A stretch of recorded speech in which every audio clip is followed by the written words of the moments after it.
Sejam bem-vindos a essa noite de adoração. Vamos adorar o Senhor. Aleluia. Feche os seus olhos. Faça a sua oração de gratidão. Fale com o Pai agora. Pai, nós te louvamos pelo privilégio, pela oportunidade de estar em tua casa. Nós somos os maiores beneficiados por causa da tua presença. Presença que cura, presença que sara, presença que liberta. Senhor, grandes coisas o Senhor tem feito por nós. Por isso estamos alegres. O nosso coração se regozija pela tua bondade para conosco, por tua graça, por tua misericórdia, que se renova a cada manhã. Obrigado pelo dom da vida. Obrigado, Senhor, pela nossa vida, pela nossa família. Seja bem-vindo aqui nesse lugar, Senhor. Queremos dar a Ti o nosso melhor. Queremos dar a Ti toda a honra, todo louvor. Tenha o seu momento de gratidão. Fale com Ele. Agradeça ao Pai. Agradeça a Ele pela sua vida, pela salvação em Cristo, pelo perdão, pela sua consciência de justiça em Cristo, pelo seu favor, por sua bondade, pelo seu amor que nos cerca todos os dias. Por isso nós queremos cantar nessa noite que tua presença é tudo que nós precisamos, Pai. Tudo que nós precisamos. É o que mais desejamos, é tua presença. Aleluia. Colocamos a nossa família diante da presença do Senhor, diante da proteção do Senhor. Confiamos que em Ti a nossa família está segura. Ainda que o homem trabalhe com todos os seus esforços, mesmo assim, a sua casa, se não for o Senhor quem edifica, não será construída. Mesmo que o homem trabalhe com todos os seus esforços para guardar a cidade, se não for o Senhor quem guarda, ela estará desprotegida. Por isso nós nos assentamos, nós descansamos na tua proteção. Colocamos a nossa família na tua proteção. Obrigado, Jesus. Aleluia. Te adoramos. Te adoramos. Tua presença é tudo que eu preciso. Tua presença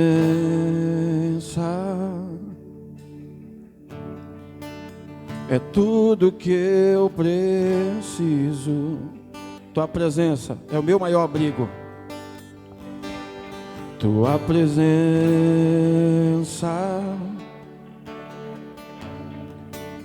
é o meu maior abrigo.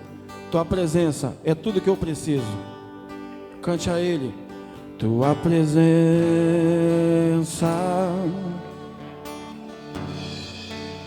é tudo que eu preciso. É o meu maior abrigo. Tua presença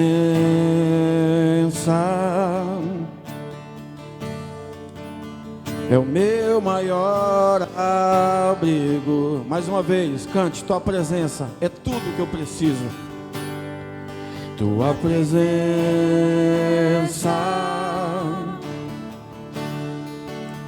é tudo que eu preciso. Tua presença é o meu maior abrigo. Tua presença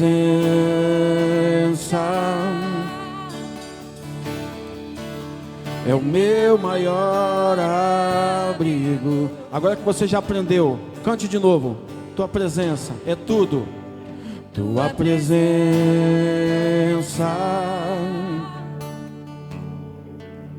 é tudo que eu preciso. Tua presença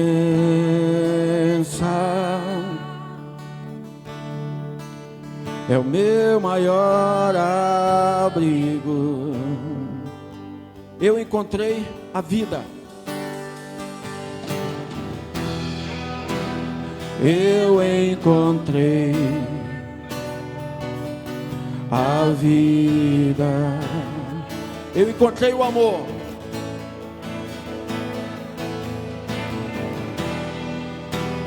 Eu encontrei o amor. Eu encontrei a vida. Cante. Eu encontrei a vida. A vida. Eu encontrei o amor. Eu encontrei o amor. Mais uma vez, tua presença é tudo que eu preciso. Cante. Tua presença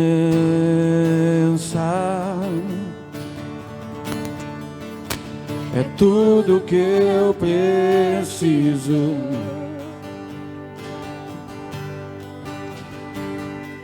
Tua presença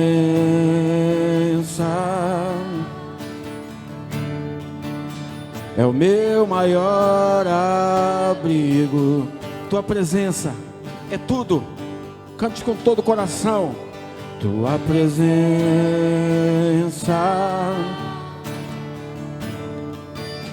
é tudo que eu preciso.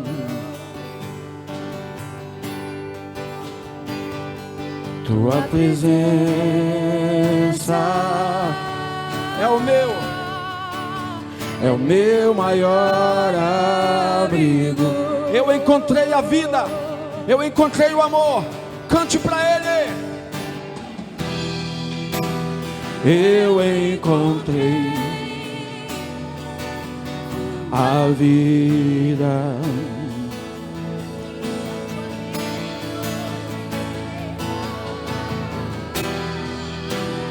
Eu encontrei o amor. O amor. Eu quero ouvir as vozes cantando. Eu encontrei a vida. A igreja cante conosco. Eu encontrei o amor. Vamos lá. Eu encontrei. Eu encontrei a vida. A vida.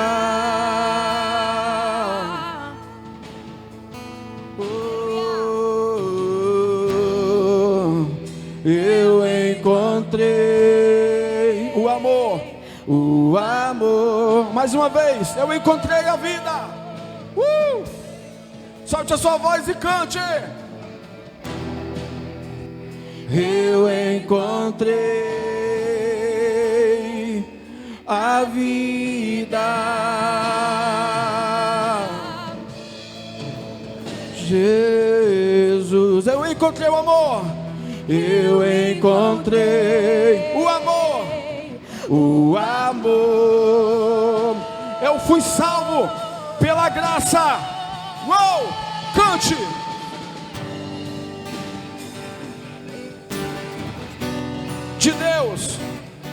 De Deus, e lavado pelo sangue de Cristo. Uou!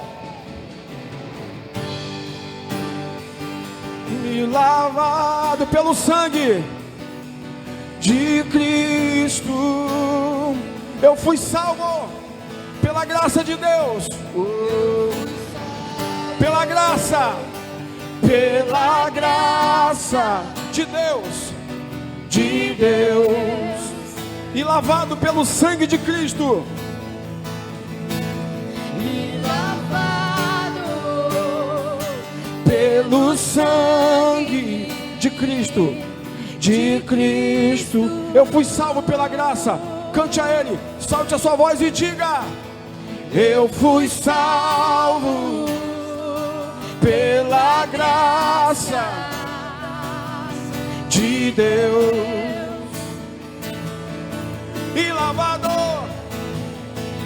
E lavado pelo sangue de Cristo. Eu quero ouvir a voz da igreja dizendo: eu fui salvo pela graça. fui salvo Pela graça de Deus.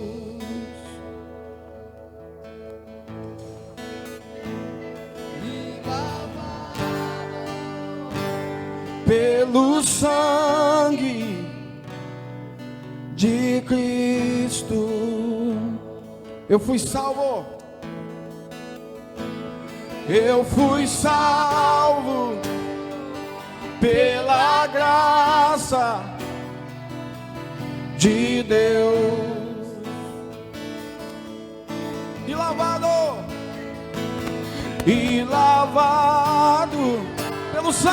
pelo sangue. Todos nós cantemos: de Cristo eu fui salvo. Uou! Eu fui salvo pela graça de Deus e lavado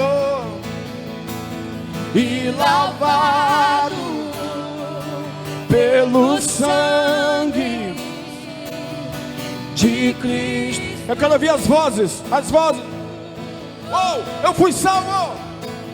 Eu fui salvo pela graça de Deus e lavado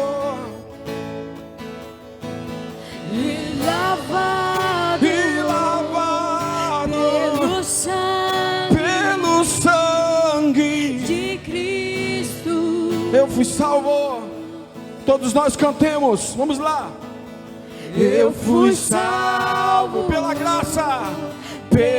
graça de Deus e lavado pelo sangue. Todos nós de Cristo, todos nós declaremos essa verdade instalada em nós. Eu fui salvo pela graça de Deus e lavado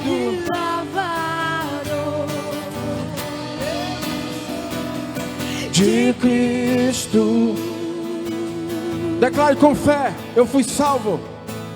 Eu fui salvo pela graça de Deus.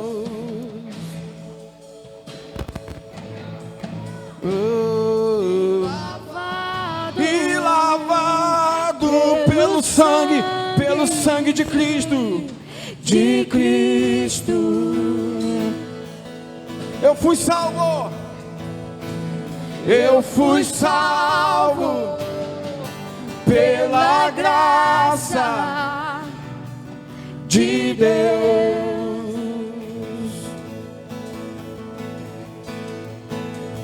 e lavado pelo sangue de Cristo.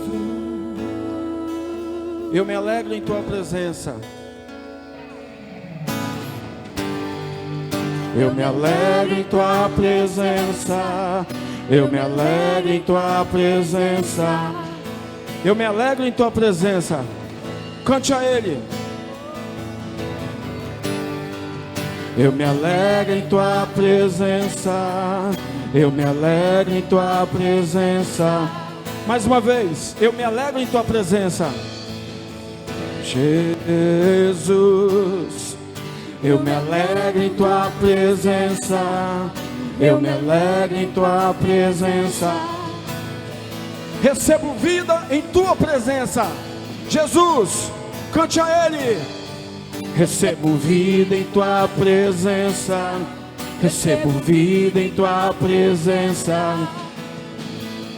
Recebo vida. Jesus, recebo vida em tua presença. Recebo vida em tua presença. Recebo vida. Jesus, recebo vida em tua presença. Recebo vida em tua presença. Sou transformado em tua presença. Jesus, sou transformado em tua presença. Sou transformado em tua presença. Declare essas verdades. Sou transformado em tua presença.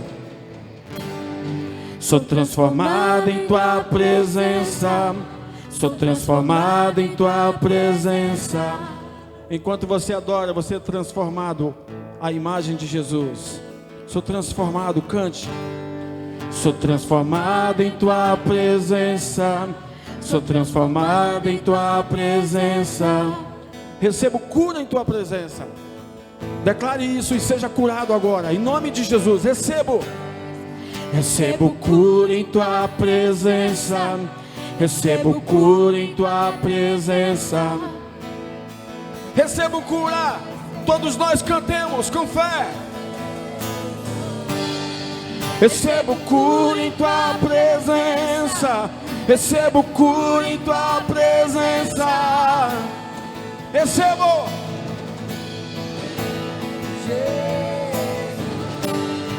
Recebo cura em tua presença. Recebo cura em tua presença. Recebo cura. Declara cura sobre a sua vida, sobre a sua família. Pela fé, receba agora. Recebo cura em tua presença. Recebo cura em tua presença. Sinta a cura acontecendo no seu corpo, na sua mente, na sua alma agora. Seja curado. Recebo cura em tua presença. Recebo cura em tua presença. A cura acontece aqui neste lugar. Em nome de Jesus, seja curado agora. Recebo cura em tua presença. Recebo cura em tua presença. Tome posse da cura na sua vida e na sua família. Agora pelo poder no nome de Jesus. Recebo cura em tua presença. Recebo cura em tua presença. Receba cura nos seus ossos. Receba cura no seu sangue. Receba cura nos seus pulmões. Receba cura na sua pele. Receba cura na sua mente. Receba cura no seu estômago. Receba cura nos seus rins. Receba cura. Seja livre pelo poder que há no nome de Jesus. Agora recebo cura em tua presença. Recebo cura em tua presença. Jesus, eu recebo cura em tua presença. Recebo cura em tua presença.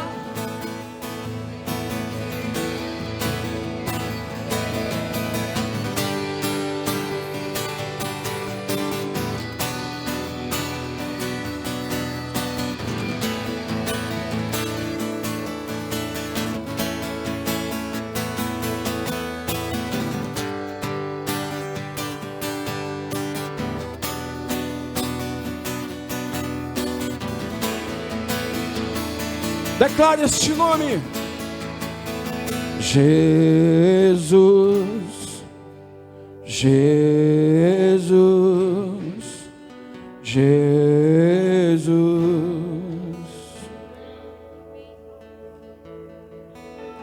Jesus,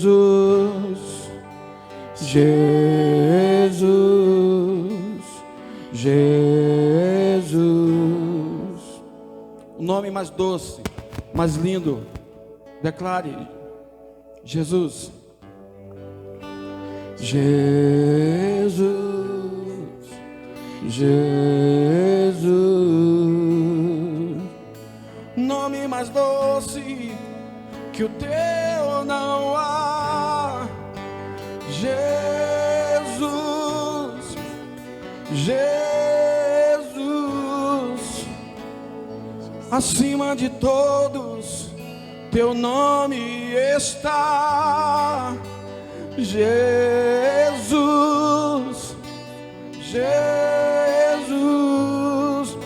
Nos céus, na terra, debaixo da terra, nome igual não há. Nós declaramos: Jesus, Jesus, Jesus,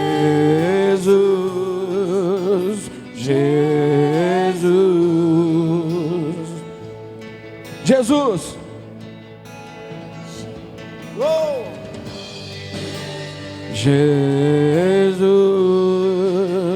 Jesus,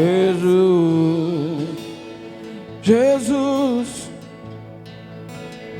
Jesus, Jesus,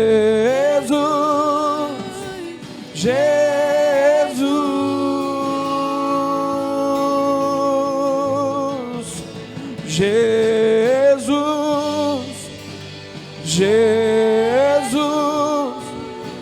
Jesus,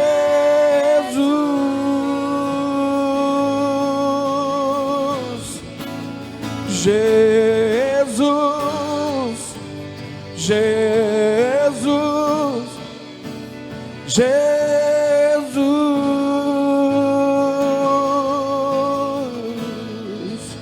Jesus, Jesus, Jesus, Jesus.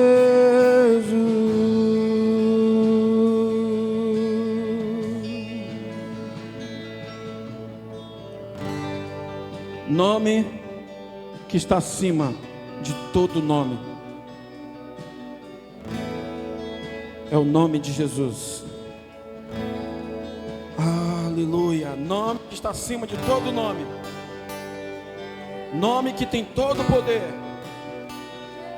Nome que é digno de toda a honra, de toda a glória, de todo o louvor. É o nome de Jesus. Ele está acima de toda enfermidade. Ele está acima de todo principado, de toda potestade, de todo dominador, de todo nome que existe agora e que existirá um dia. O nome de Jesus está acima de tudo e de todos. É por causa desse nome que somos curados. É por causa desse nome que somos transformados. É por causa desse nome que nos alegramos. É por causa desse nome que somos salvos. É por causa desse nome que somos perdoados. A Ele toda a glória, a Ele todo louvor, a Ele toda a honra, a Ele toda adoração. A Ele seja tributado nessa noite, levantado um trono de louvor, um trono de louvor ao que reina, ao que vive, ao que reina nessa cidade, ao que reina em nossa família. É Jesus que reina, é Jesus que reina nesse estado. Jesus, é Jesus que reina, é Jesus que reina em nossa nação. Não há nome mais poderoso do que o nome de Jesus. Aleluia! Nós te adoramos, Senhor. Nós te adoramos, Jesus. Nós te adoramos, nós te adoramos, nós te adoramos. Aleluia, aleluia, aleluia. Sejam todos bem-vindos.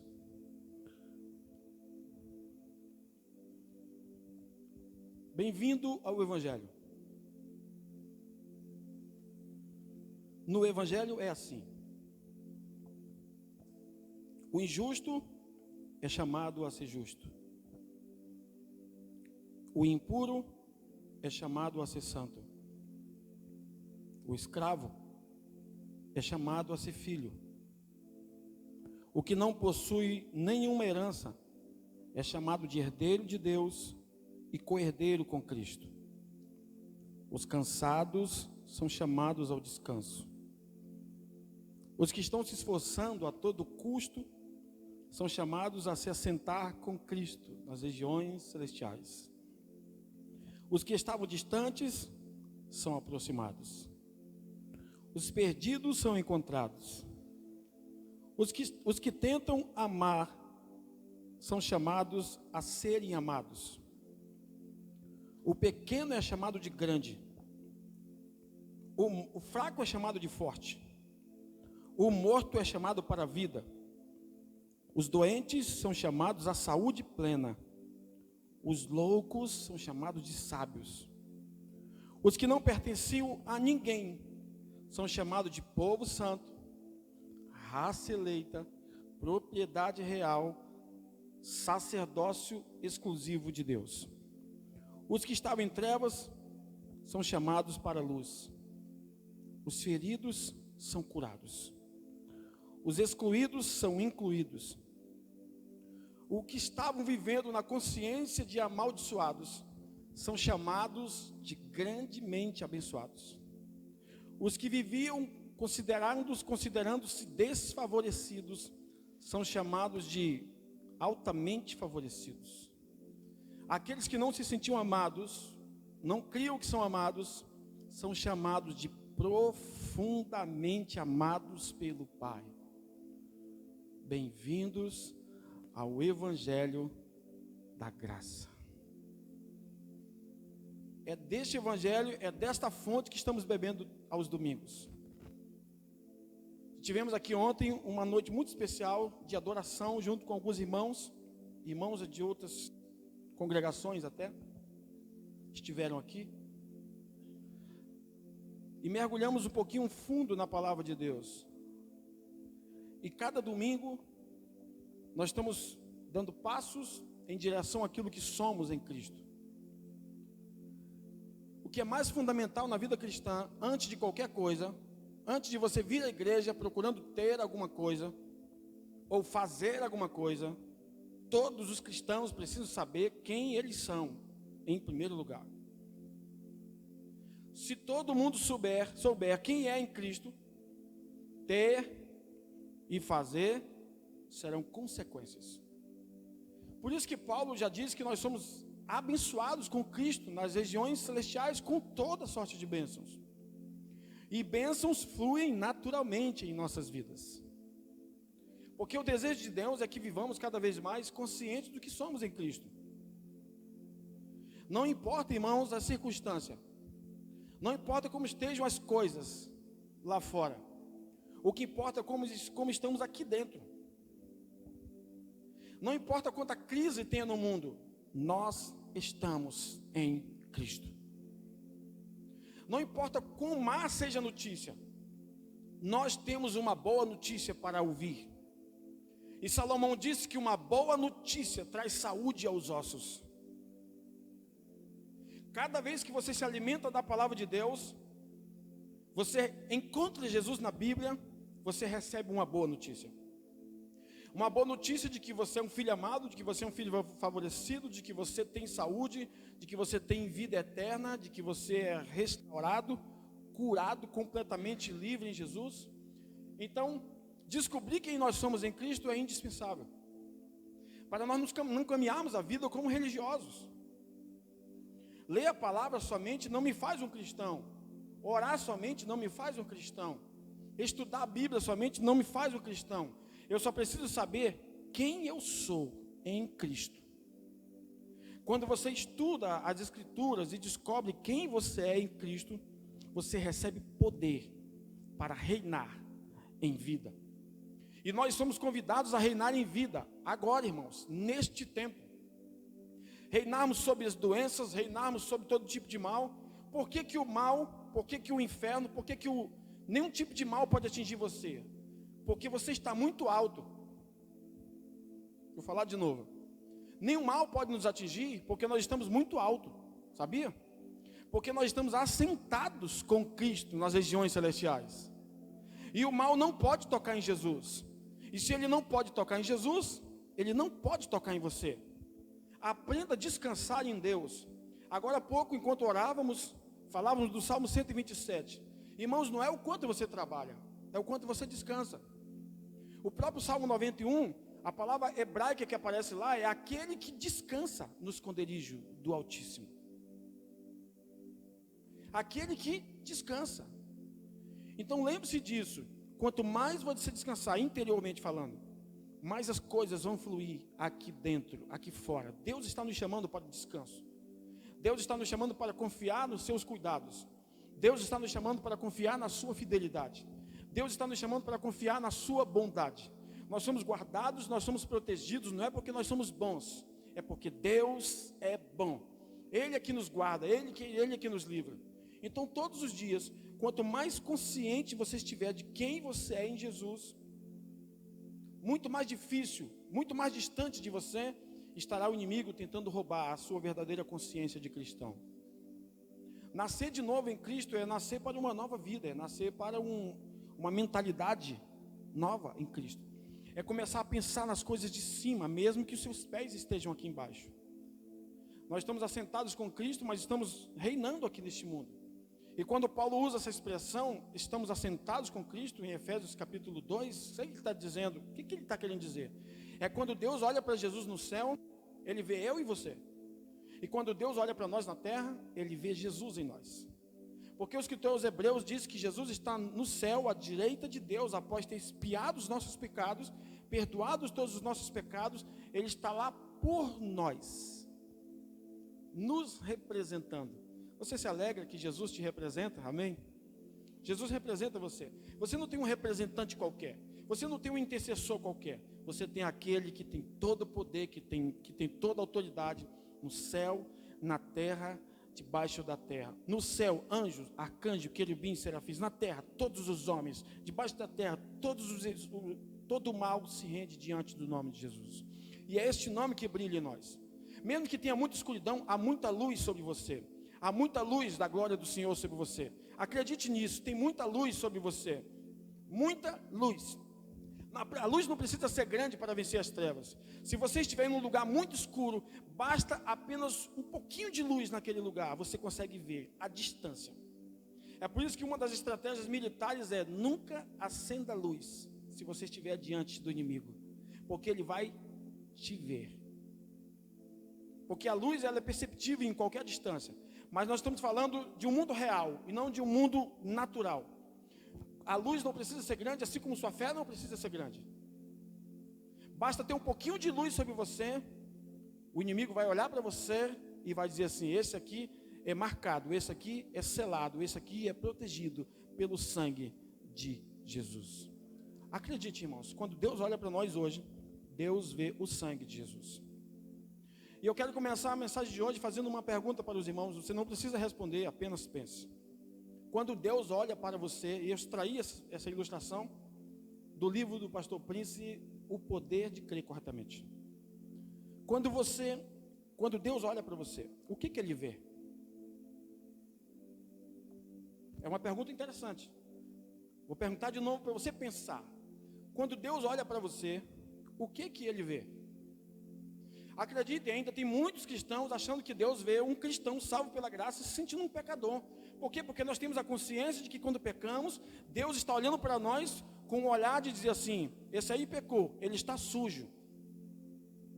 Sempre quando falhamos, estamos achando que Deus está olhando para nós assim como um investigador, alguém que está tentando encontrar pecados em nós. Então, quando Deus olha para nós, o que ele vê? A ilustração é simples, mas você vai entender hoje o que é estar em Cristo. A propósito, hoje é a mensagem de número 15. E 15 no hebraico significa descanso. Olha para quem está do seu lado e diga assim: descansa que Deus trabalha. Sabe, existem pelo menos 15 salmos de descanso, chamados salmos de degraus, salmos de subida. Então Deus nos chama a descansar. Preste atenção na ilustração que eu vou fazer aqui. Eu fiz uma pergunta e eu quero que você pense. Quando Deus olha para você, o que ele vê? Quando Deus olha para você, o que ele vê? Nós somos essa caneta aqui. Amém? Nós somos essa caneta. Jesus é a Bíblia. Vou colocar a caneta dentro da Bíblia. Alguém aqui está vendo a caneta? Quando Deus olha para você, Ele vê Jesus. Por quê, pastor? Porque agora você está em Cristo. É por isso que você vence todas as circunstâncias. Porque Deus não vê mais você. Pastor, e se eu pecar? Deus não vê você. Ele vê Jesus. Pastor, e se eu estiver triste? Deus não vê você. Ele vê Jesus. Pastor, se eu estiver decepcionado? Deus não vê você. Ele vê Jesus. Pastor, se eu estiver querendo desistir? Deus não vê você. Ele vê Jesus. Isso faz toda a diferença na vida cristã. Porque precisamos aprender a ver como Deus vê as coisas, irmãos. Como que Deus vê? Como que Deus nos vê agora? Ele está olhando para nós e está vendo o seu Filho Jesus. Então Deus não está vendo qualquer pessoa. Deus está vendo o ser mais precioso que existe na terra, Cristo em nós. Paulo chega a dizer, em 2 Coríntios capítulo 3, fazendo um paralelo entre o ministério da morte e o ministério da vida, da condenação e da vivificação, da justificação. Ele diz que quando nós contemplamos a glória do Senhor, nós somos transformados à imagem de Jesus. Quanto mais você adora, mais parecido você se torna com Jesus. Então, quando Deus olha, Ele vê quem? Jesus. Então, com muita alegria no coração, no seu coração, diga para você mesmo, coloque a mão no seu peito e diga assim: Deus vê Jesus em mim. Isso te dá poder, sabe para quê? Para vencer o inferno. Isso te dá poder para vencer o pecado. Isso te dá poder para vencer a angústia. Isso te dá poder para vencer a tristeza, porque Deus olha da maneira dele, não da nossa maneira. Nós somos tentados e nós somos ensinados a olhar da nossa maneira. Não, e agora? O que aconteceu comigo?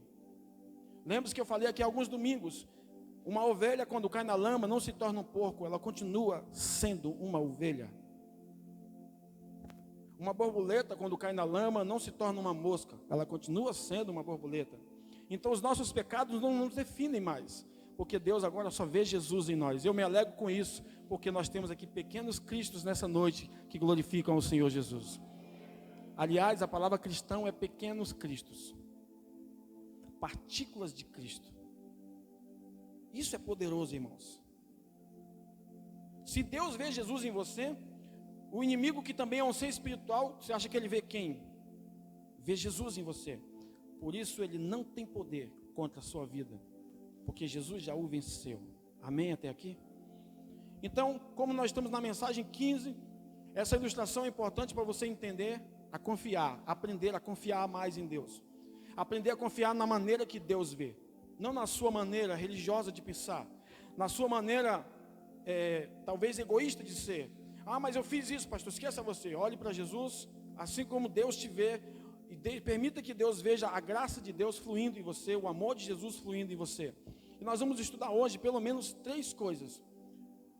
Esse é o tema da mensagem, a vida que o Pai planejou para nós. Texto base, abra sua Bíblia em Gálatas capítulo 2. Se quiser acompanhar aqui também pode acompanhar. Capítulo 2, vamos ler aqui, Gálatas capítulo 2, versículo 4. Ainda no capítulo 2 nós vamos ler os versos 16 e 17. Depois nós vamos ler o versículo 13 e 14 do capítulo 3. Gálatas, capítulo 2, versículo 4, versículo 16 e 17, capítulo 3, 13 e 14. Domingo passado nós fizemos uma breve introdução sobre o livro de Gálatas. Um resumo do livro de Gálatas. Assim, de forma simples, entendemos algumas consciências que estão ali nos 6 capítulos de Gálatas. Do capítulo 1 ao 6. Daqui para frente, nesses 4 domingos que virão, nós vamos continuar estudando a carta aos Gálatas. Aliás, irmãos, é muito importante que eu vou falar aqui. Nós estamos estudando desde o início, desde quando começou o primeiro culto aqui, pós-pandemia, somente as cartas de Paulo. Por enquanto, só estudamos Romanos e Coríntios. 1ª e 2ª aos Coríntios. E agora que nós estamos em Gálatas, acredito que nós vamos passar um pouquinho do ano que vem. Eu não tenho pressa, porque para estudar a palavra eu não tenho pressa. E para fazer vocês entenderem a sua consciência em Cristo, estude as cartas de Paulo. É mais ou menos assim, para você compreender um resumo do Novo Testamento. Os evangelhos falam de quê? Mateus, Marcos, Lucas e João. Em regra, em resumo, eles apontam para uma nova identidade, principalmente o livro de João. Mas você quer crescer em maturidade, leia a carta aos Gálatas. Você quer aprender a perseverar, leia o livro de Atos. Você quer aprender a vencer até o fim, leia Apocalipse. Mas não é vencer no sentido de lutar para vencer. É vencer a partir da vitória de Jesus. É por isso que Apocalipse começa assim, no capítulo 1. A revelação de Jesus Cristo. Se você enxergar Jesus ali, você é mais do que vencedor em todas as circunstâncias. Então, quando você nasce de novo, você precisa amadurecer as cartas. Você precisa ser cheio do Espírito Santo, conforme o livro de Atos, crescer em maturidade. Amadurecer cada vez mais, lendo as cartas de Paulo, de Pedro, de João, de Judas. E perseverar até o fim, lendo Apocalipse. Mas domingo passado eu fiz um resumo apenas de Gálatas, dos 6 capítulos. Vamos continuar aqui os versículos chave de hoje. É o primeiro ponto da mensagem, liberdade em Cristo. Olha o que diz o versículo 4 do capítulo 2. E isto por causa dos falsos irmãos que se entremeteram com o fim de espreitar a nossa liberdade que temos em Cristo Jesus e reduzir-nos à escravidão. Então, o primeiro ponto que Paulo nos ensina no capítulo 2, nós vamos aprender hoje sobre a nossa liberdade em Cristo. Guarde bem essa expressão. Você é livre em Cristo. Livre para vencer qualquer circunstância, livre para vencer o mal, livre para vencer o inferno, livre para vencer qualquer tipo de doença, livre para vencer o pecado. E esses irmãos que Paulo os orienta com relação à sua liberdade em Cristo, ele faz como se fosse uma espécie de alerta para os irmãos, que esse grupo aqui de cristãos haviam se convertidos a Cristo. E alguns falsos irmãos se meteram no meio deles. Isso é muito importante. Falsos crentes se meteram e começaram a dizer, a tentar bisbilhotar, a tentar olhar a liberdade que eles tinham em Cristo. Porque no sistema antigo não tinha tanta liberdade, eram muitos fardos, eram muitos preceitos, era muito jugo. Mas em Cristo eles eram livres, não confunda liberdade com libertinagem. Eles estavam falando de liberdade em Cristo, não precisavam ficar presos ao sistema religioso.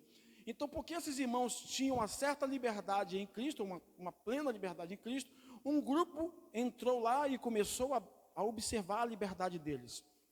Mais ou menos assim. Nós somos essa igreja, somos livres em Cristo.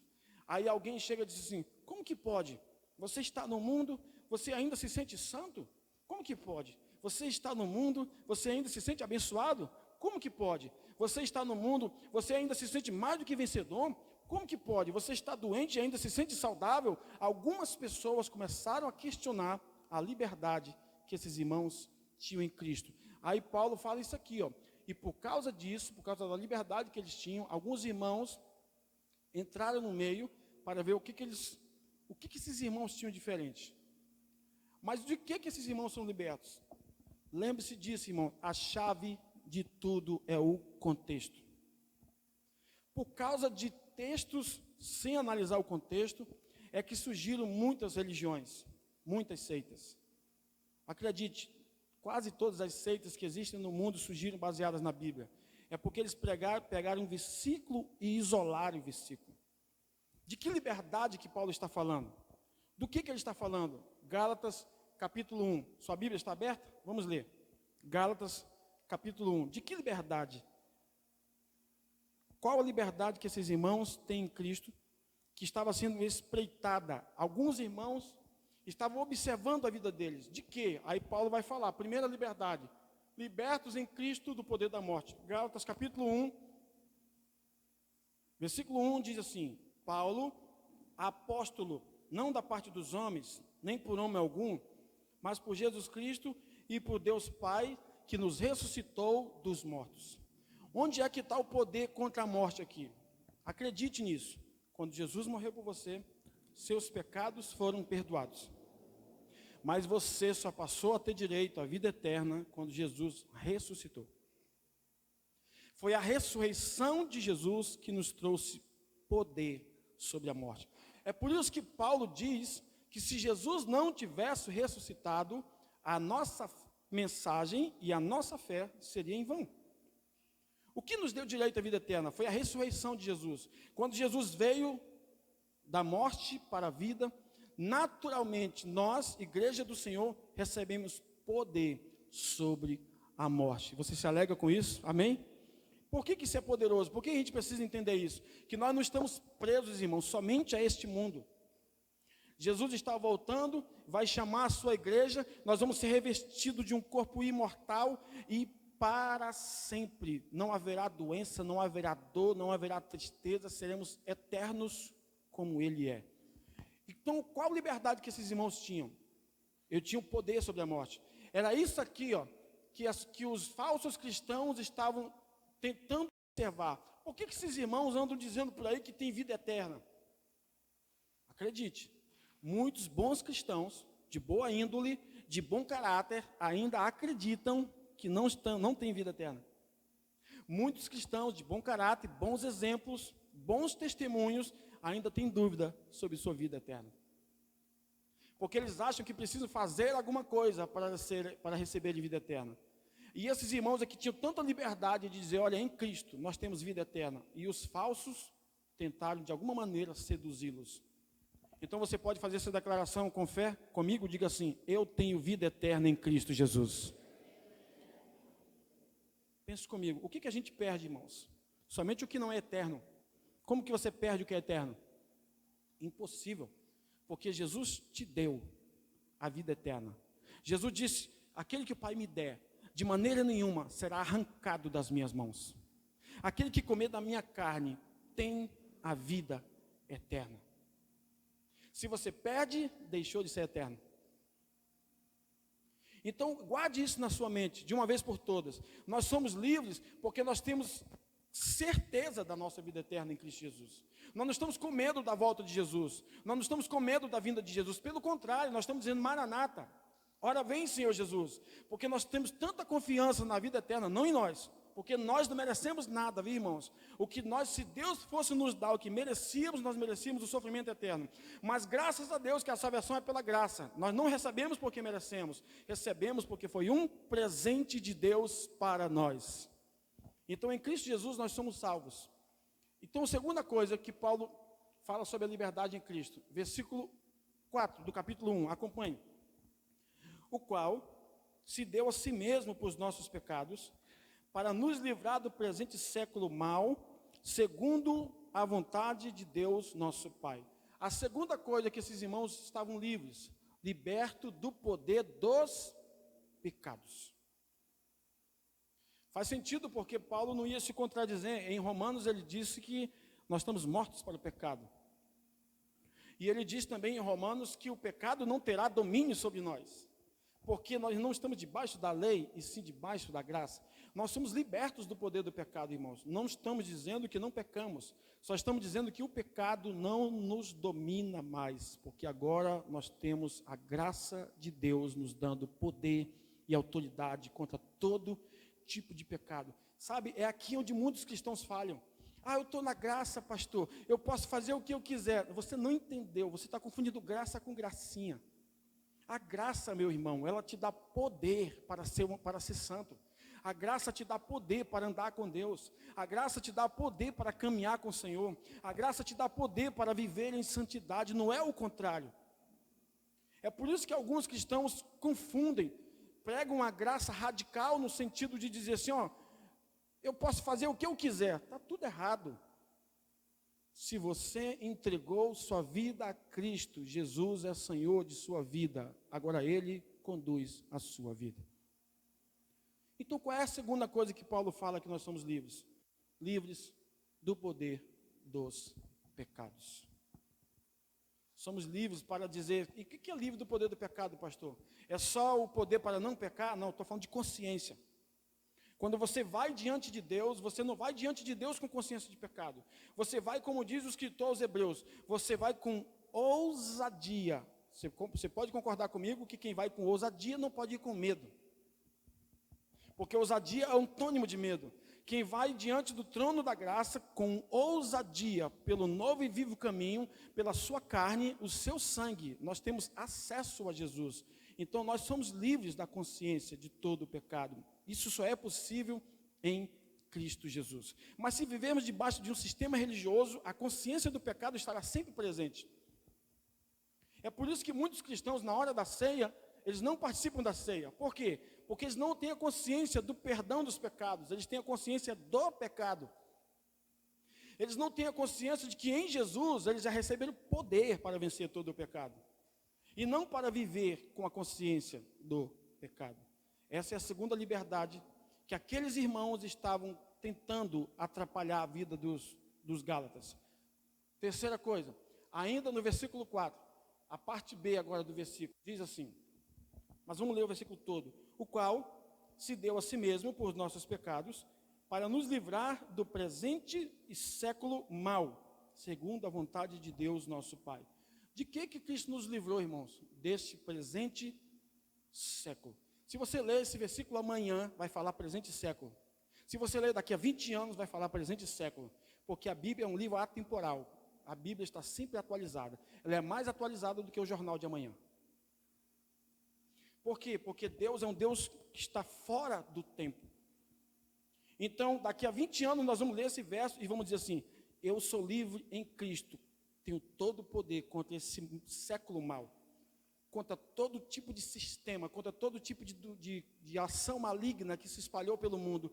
Eu sou livre, porque em Cristo Jesus eu posso vencer todas as coisas. João disse, maior é o que está em nós do que o que está no mundo. E sabe o que aparece lá? Anticristo. Anti não significa apenas contra, em lugar de. Tudo aquilo que quer roubar o lugar de Cristo, nós temos o que é maior. O medo que é roubar o lugar de Cristo, maior é o que está em nós. A dúvida que é roubar o lugar de Cristo, maior é o que está em nós. A notícia ruim que é roubar o lugar de Cristo, maior é o que está em nós. O desespero que é roubar o lugar de Cristo, maior é o que está em nós. Porque nós temos poder e liberdade contra esse século mau em Cristo Jesus. Tem muita escuridão lá fora, mas tem muita luz aqui dentro brilhando sobre você e sobre sua família. Amém? Deus é bom por isso, precisamos confiar na palavra dele. O quarto ponto da nossa liberdade, versículos 6 e 7, acompanhe. Diz assim, maravilha-me de que tão depressa passasses daqueles que vos chamam a graça de Cristo para outro evangelho, o qual não é outro, mas alguns que vos inquietam e querem transtornar o evangelho de Cristo. Mas, ainda que nós mesmos ou um anjo do céu vos anuncie outro evangelho, além do que já tenho anunciado, seja maldito. Do que nós somos libertos? Por que nós somos livres? Paulo está querendo dizer do falso evangelho. O que é falso, pastor? Tudo aquilo que não é verdadeiro. Não, isso é muito simples de se entender. Tudo aquilo que não revela, que não aponta para o sacrifício de Jesus, não serve para você. Não passou pela peneira da cruz, é falso. Não está alinhado com o que Jesus conquistou na cruz, é falso. Não revela Jesus como centro da mensagem, é falso. Pode ler o livro de Atos. Todas as vezes que os pregadores, Pedro, Paulo, Filipe, todos, quando eles falavam em nome de Cristo, o Evangelho, e Cristo era pregado, e Cristo era anunciado, grandes coisas aconteciam. Nós não somos uma igreja diferente, irmãos, nós só estamos no século diferente. Nós somos a mesma igreja do século I. E por isso que nós estamos voltando às origens, estamos revelando Jesus para as pessoas. Quanto mais nós tivermos a consciência de que Cristo é o verdadeiro Evangelho, mais as nossas vidas serão transformadas, porque nada transforma mais do que Jesus. Nada transforma mais do que uma mensagem que centraliza Cristo. Quando centraliza Cristo, nós estamos na posição de descanso. Quando centraliza o homem está na posição de trabalho. Vou falar de novo. Quando centraliza Cristo, nós estamos na posição de descanso. Quando centraliza o homem está trabalhando e Deus está descansando. É o contrário. Quando você descansa, Deus trabalha ao seu favor. A Bíblia não diz que Deus trabalha para os que trabalham para Ele. A Bíblia diz que Deus trabalha para os que nele esperam. E esperar significa descansar, confiar. Nós somos livres, Deus nos libertou do falso evangelho. Deus nos libertou do poder que a religião exercia sobre nós.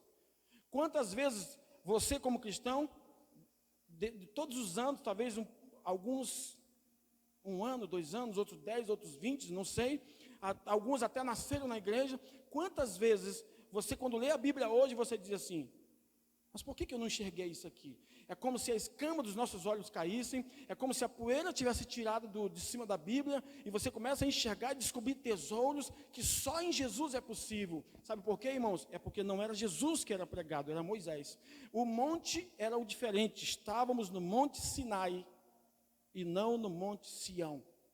No Monte Sinai tem trovões, tem relâmpago, tem fogo, tem juízo, tem condenação, tem ministério da morte. No Monte Sião tem paz, tem bênção, tem alegria. As nuvens são claras. O rosto de Jesus brilha. No Monte Sião, Sinai é ministério da morte, é ministério da condenação. No Monte Sião é ministério da justiça, ministério da vivificação. Precisamos tirar o púlpito da igreja do Monte Sinai e colocar no Monte Sião. Precisamos tirar o púlpito da igreja de Agar e colocarmos em Sara, porque nós somos filhos da livre e não da escrava. Nós somos descendentes de Abraão em Sara, por causa de Cristo Jesus. Amém? O Evangelho é o poder de Deus. Eu me sinto mais livre nesses últimos 5 anos para cá do que todos os outros anos da minha vida cristã. E recebi muito mais poder para levar uma vida santa diante de Deus do que todas as outras vezes que eu me santificava. No início da minha vida cristã, fazia 4, 5 anos de jejum e continuava me sentindo um miserável pecador, porque tinha consciência do pecado.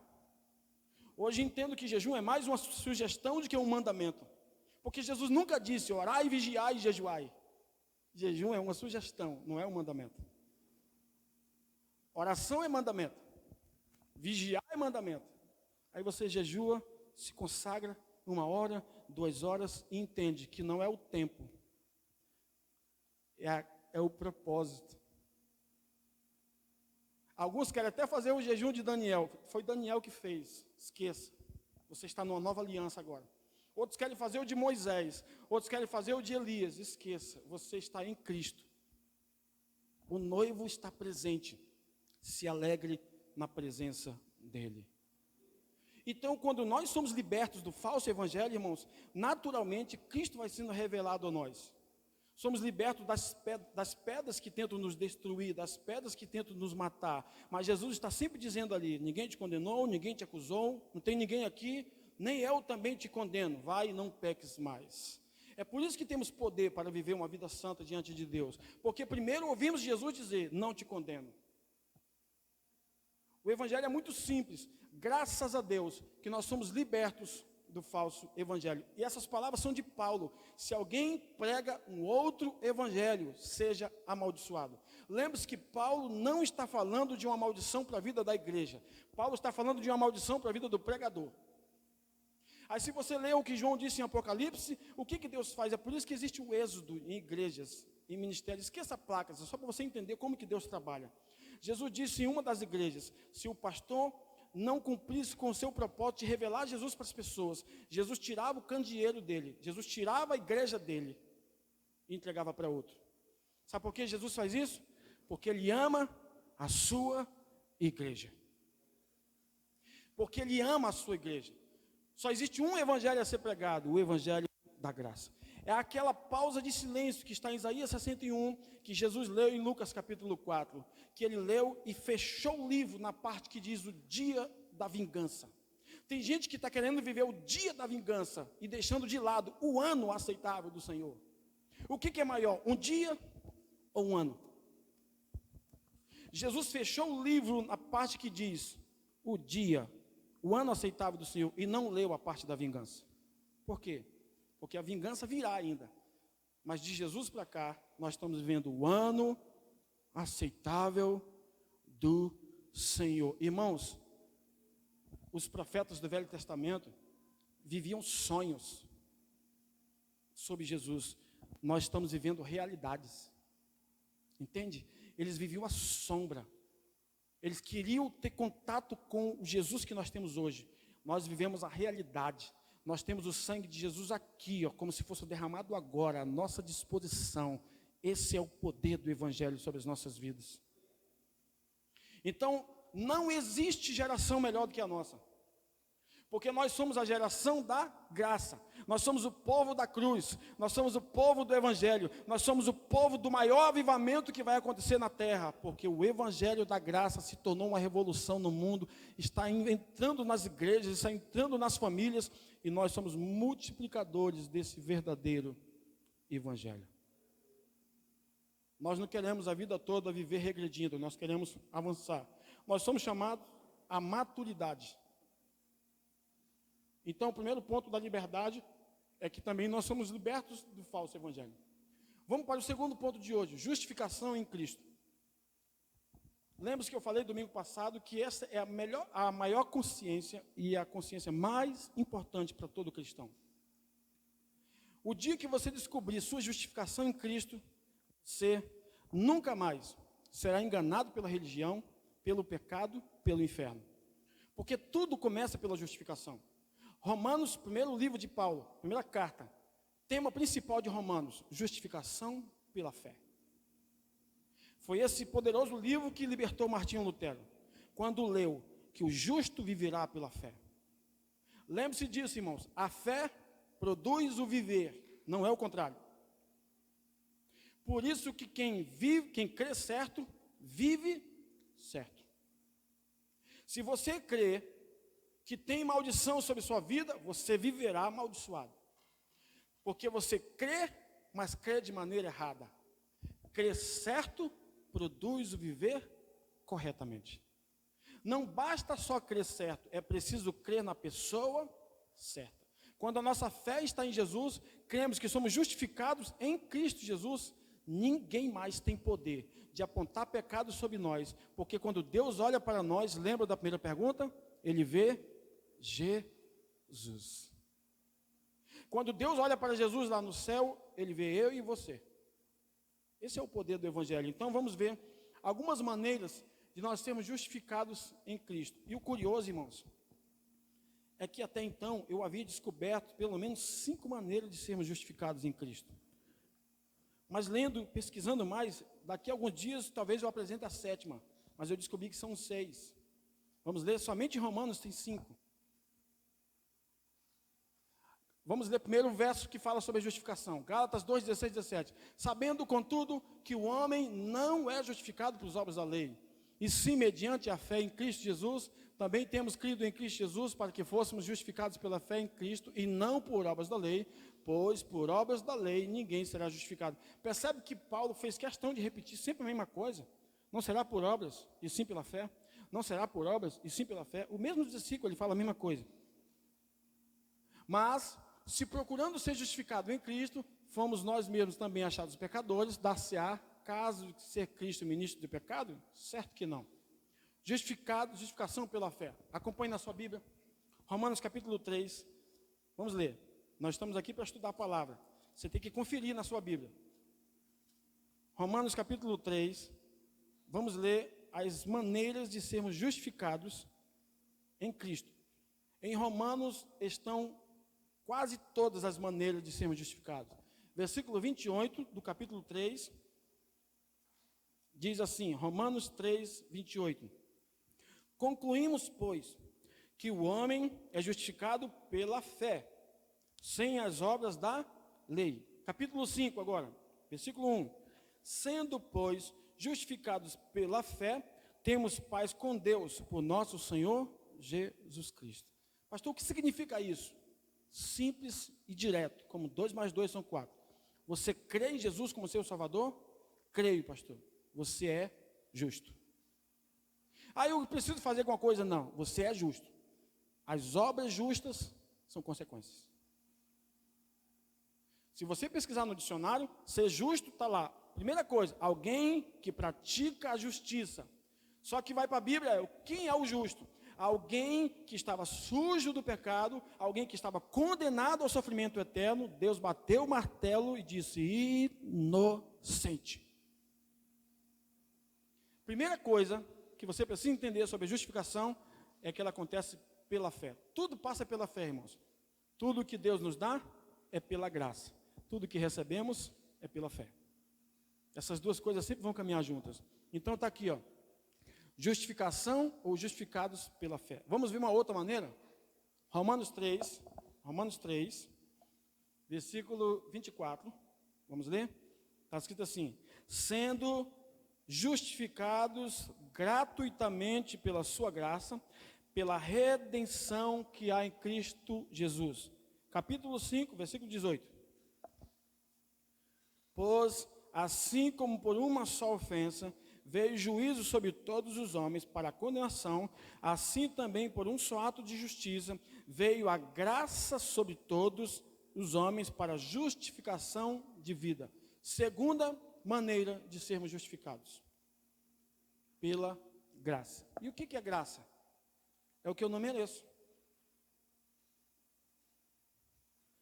É comum a gente conversar principalmente com pessoas, com jovens, com amigos, com crianças, diz: faz um favor para mim, diz: quanto que é? Quanto vai me pagar? Se pagou, não é favor.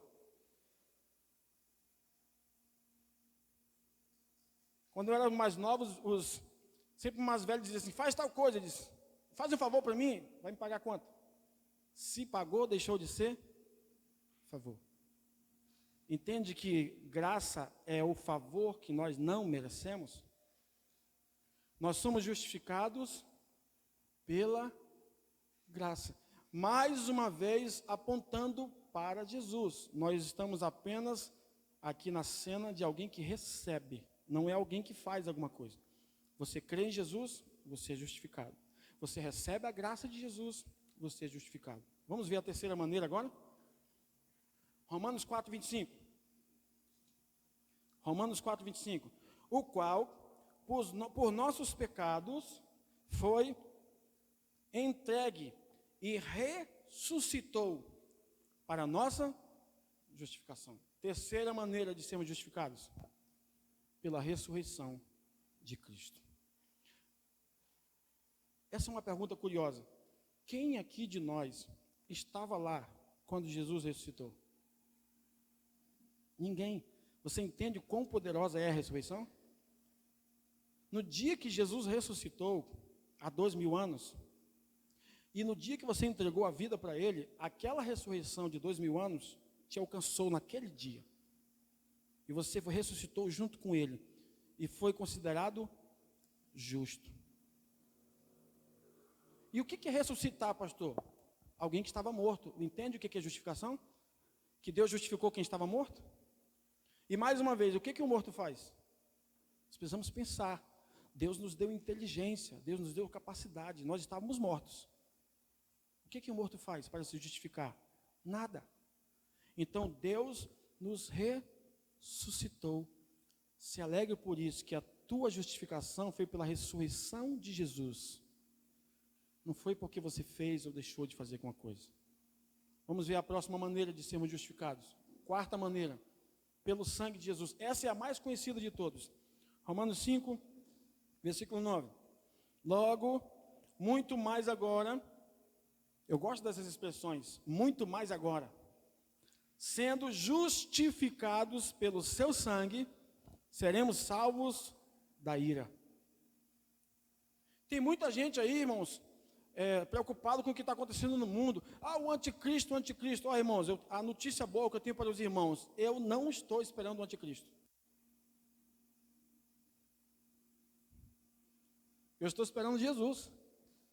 Para mim não interessa se é o Macron, se é o Trump, se é o Bolsonaro, se é o Lula. Alguns disseram que até a Dilma. Para mim não importa. Eu não estou esperando o anticristo, eu não vou tirar um selfie com ele. Eu estou esperando Jesus Cristo. Para mim não importa se a igreja vai ficar, se a igreja vai subir, se vai ser no início, se vai ser no meio. Se a igreja ficar, Jesus vem até ela. Se a igreja subir, ela vai até Jesus. Não importa, eu estou esperando Jesus Cristo. Nós precisamos ensinar isso para as pessoas. Meu irmão, pare de estar esperando o anticristo. Tem gente que é bitolado a isso, fica lá pesquisando na internet, está vendo? Ele parece o anticristo. Tem gente de anticristo e deixa de estudar sobre Jesus. O infeliz sabe tudo sobre o anticristo, não sabe nada sobre Jesus. Eu não estou esperando o anticristo. Eu estou esperando o meu Jesus para sermos salvos da ira. Aqui está o poder, o seu sangue. Deus não está mais irado com você. Isso faz me remeter de novo à pergunta inicial. O que Deus vê quando olha para você? Deus não está mais irado com você, porque toda a ira de Deus já foi colocada sobre Jesus. Agora, o que Deus olha para nós? Ele vê o sangue de Jesus em nós, e por isso Ele nos vê limpos, perdoados, totalmente curados. O sangue de Jesus tem tanto poder, irmãos, guarde isso aqui. 10 pragas foram lançadas no Egito, nenhuma libertou o povo de Deus. Só o sangue. Estude lá e cheque isso. Quando o sangue foi passado, o povo de Deus foi libertado. Porque o praga não liberta ninguém. Vou falar de novo. Praga não liberta ninguém. O que liberta é o sangue de Jesus. Não adianta ficar colocando praga sobre o povo. É o sangue que liberta. O Senhor diz, quando eu vi o sangue, passarei por cima. Pode checar lá na sua Bíblia, Êxodo capítulo 12. Foi exatamente quando o sangue foi derramado que o povo foi liberto. Sabe o que é isso? É um tipo, é uma representação do que seria no futuro. Quando nós somos libertos? Quando o sangue de Jesus foi derramado. O sangue dele e não o teu. Tem muitos cristãos derramando sangue para ir para o céu. Já foi derramado o sangue de Jesus. Você não precisa mais derramar o seu sangue. Ele já derramou. Aleluia. Eu fico feliz porque eu não preciso mais derramar sangue. E nem suor. Porque Adão tinha que ralar agora para trabalhar. Suor. O meu Jesus suou sangue e quebrou a maldição do esforço. Agora eu descanso nele. Eu confio plenamente no Evangelho de Jesus. Quando ele suou sangue, o sangue caiu sobre a terra, quebrou a maldição sobre o esforço. Não é sobre o trabalho. Porque o meu pai trabalha até hoje, Jesus disse, e eu também. Ele falou do esforço. Pessoas que querem conquistar o céu no esforço. Pastor, o céu é muito difícil, é muito complicado, a porta é estreita, pastor, tem que ralar, talvez a gente fique de fora aos 45 do segundo tempo. Eu não vou ficar de fora. Meu nome está escrito no livro da vida. Seu nome está escrito no livro da vida. Jesus vai chamar o seu nome. Você vai entrar no céu, porque não é pelo seu mérito, é pela graça. De vez em quando você encontra uns engraçadinhos desse jeito. A porta é estreita, pastor, não vai dar para passar nós dois. Tu não vai, mas eu vou. Porque eu creio que o sangue de Jesus me colocou lá dentro. Não foi o meu sangue, não. De vez em quando você encontra um engraçado. A porta é estreita, pastor, está vendo lá, esforço. Jesus nunca disse que dizer isso. Jesus quis dizer que ele é a porta, tem que passar por ele. É por isso que é estreita. Porque a da religião é larga, muita coisa para fazer.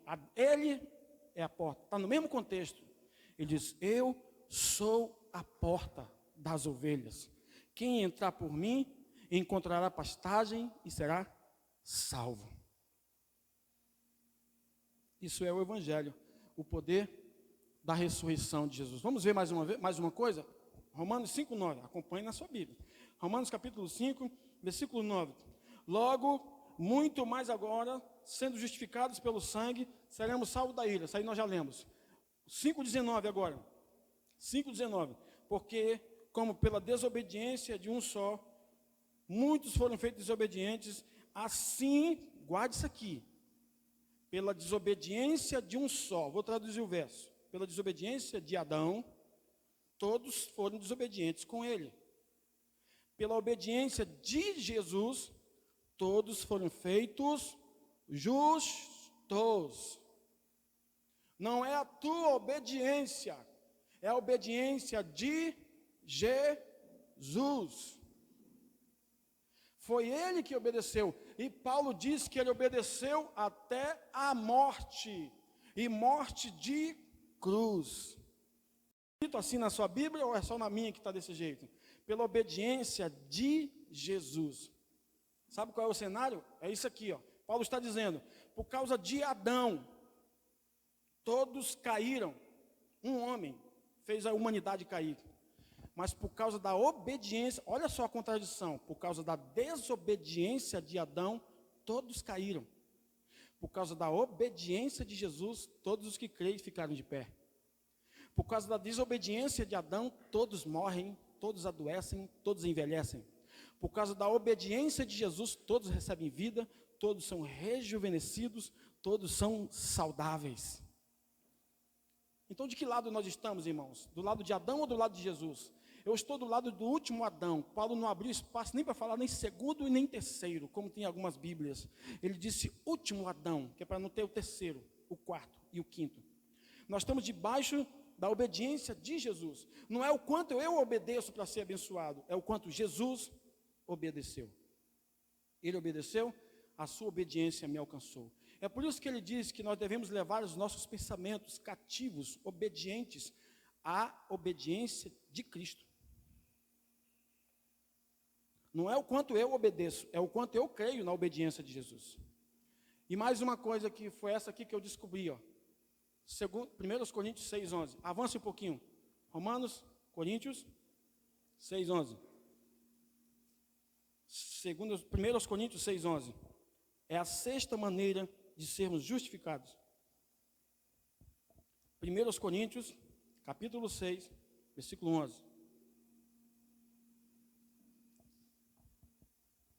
Está escrito assim: e é o que alguns têm sido, mas haveis sido lavados. Ele está falando qual é o contexto, é só olhar um pouquinho o versículo 10. Ele está falando de vários tipos de pecados. Ele diz: algumas pessoas estão vivendo assim. Aí ele fala para nós: e é o que alguns têm sido, mas haveis sido lavados, mas haveis sido santificados, mas haveis sido justificados em nome do Senhor Jesus e pelo Espírito do nosso Deus. Qual é a sexta maneira de sermos justificados? Em nome de Jesus e pelo Espírito de Deus. Uma pessoa é justificada em nome de Jesus, não é quando eu oro em nome de Jesus, é quando ele crê no nome de Jesus. Não é dizer assim: irmão, eu oro para que você seja santificado. Não, ele precisa crer no nome de Jesus, no nome que está acima de todo nome. Então nós temos pelo menos 6 maneiras de sermos justificados. 5 é o número da graça, 6 é o número do homem, 7 é o número de Cristo. 6 maneiras para Deus justificar o homem. Então, quando nós tomamos posse dessa consciência, aqui nós estamos recebendo cada vez mais a consciência de quem somos em Cristo, porque essa é a cláusula principal da vida cristã, é saber que você é justiça de Deus em Cristo Jesus. Conforme 2 Coríntios 5:21, Deus fez Jesus pecado para sermos feitos justiça de Deus. Vamos para o próximo ponto. Abençoados em Cristo.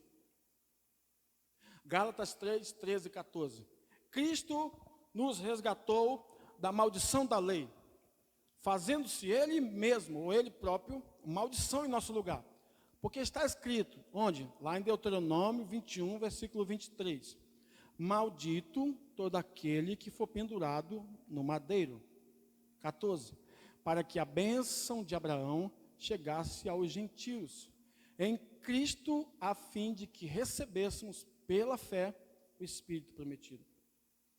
Quais são as maneiras de sermos abençoados? Gálatas capítulo 3, versículo 1. Volte para Gálatas. Vamos ver em que nós somos abençoados. Por que Paulo fala, lá no versículo 13 e 14, que nós somos abençoados? Versículo 1 diz assim, Gálatas: ó insensatos Gálatas, quem vos fascinou para não obedecerdes à verdade? A vós, perante os olhos de quem Jesus Cristo foi crucificado, já representado como um crucificado? Então a primeira maneira de nós entendermos a bênção de Deus sobre nós é isso aqui, ó. Nós somos abençoados pelo Cristo crucificado e não pela nossa crucificação. Não é pelo nosso esforço. Quantas vezes nós ouvimos, quantas vezes você ouviu, quantas vezes você leu, você já viu em algum lugar, faz alguma coisa para você ser abençoado. Sabe que até no Antigo Testamento não existe a expressão futura, principalmente das bênçãos. Bendito serás. Não, lá, bendito és. Bendito és, agora. É como se Deus falasse somente do passado e do presente. Então nós somos abençoados em Cristo por quê, pastor? Por causa da sua crucificação e não da nossa.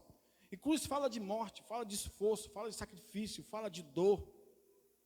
Tem muitas pessoas assim, correndo atrás de bênçãos, sendo que a própria Bíblia diz que a bênção correrá atrás de nós. Deuteronômio 28. Tem muitas pessoas correndo atrás de sinais, de movimentos, sendo que a Bíblia diz que sinais seguem os que creem.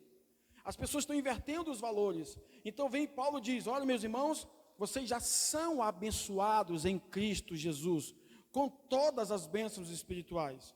De vez em quando aparece alguém que questiona, mas está dizendo lá bênçãos espirituais, pastor. Não está falando de coisas materiais. Toda bênção é espiritual, mesmo que ela se materialize. É simples, é só entender isso. Paulo está falando que em Cristo nós já somos abençoados.